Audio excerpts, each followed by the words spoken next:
Today's devotional is entitled, Be Active, Not Passive.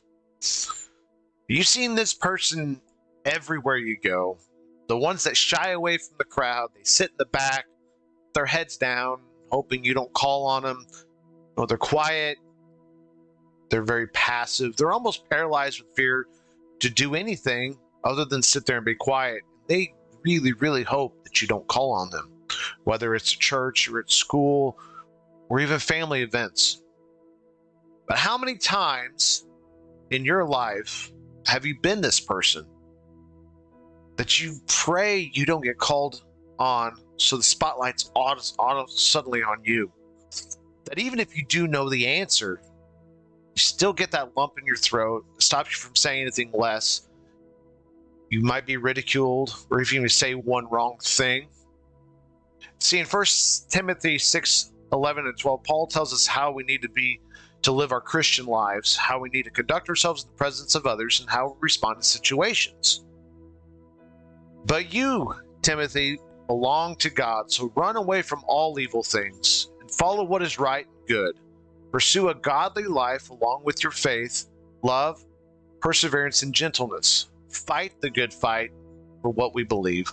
Hold tightly to the eternal life that God has given you, which you've confessed so well before many witnesses. And we're charged with running away from evil things, fighting the good fight, and confessing the good news to others. Not living a passive life, but one that makes others feel the same about how we feel from being in the graces of God. If we wait around for God to make the first move, we've kind of missed the point. We might end up alienating ourselves from some of our friends, but we're going to gain more than we ever could if we make the active move.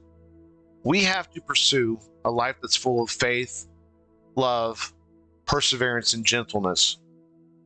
You see, if we have faith, God is going to open doors that we couldn't open before, allowing us to actively proclaim the good news.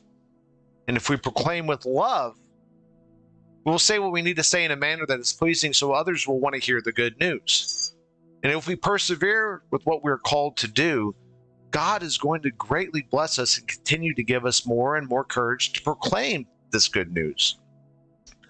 If we have gentleness when times get hard, when people push back on what we have to say and want to shut you down, you're going to be able to still be an example to the others that might be sitting in the back of that room as they're ridiculing you. You're not alone in this challenge. You have others around you that are doing the exact same thing, sharing the good news.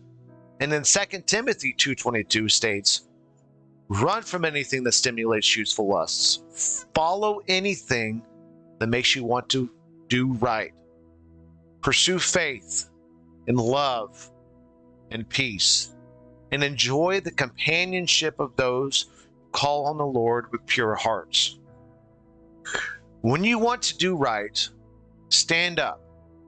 Be a voice for the Lord. You're going to have others at your back, and they're going to be pursuing the same godly traits that you are of faith, love, and peace.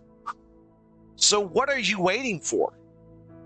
There are people in the back of the room that desperately want to be known, want to be heard, to hear that good news. Be the voice that cuts through the noise in the room. Love on people. Have faith that God is helping you out in these moments, and persevere in sharing the good news. So we can't be passive. We have to be active with everything we do. There are so many times in life that we run into somebody that we know we can make a difference in their life, but we're afraid of what the person in the same room is going to say if they see you do that. Don't be afraid of them. Love on those people. Be the example that Christ wants you to be. And don't care what they have to say and what they have to think. You still might be setting and sowing the seed of God in their life. You just might not see it right then and there.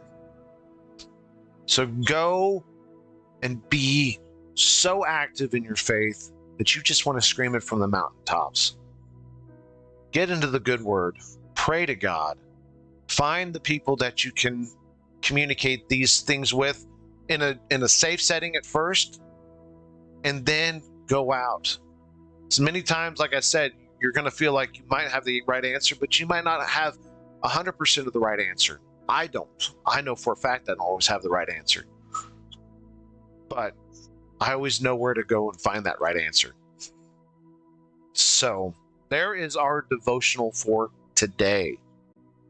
Don't be passive, be active.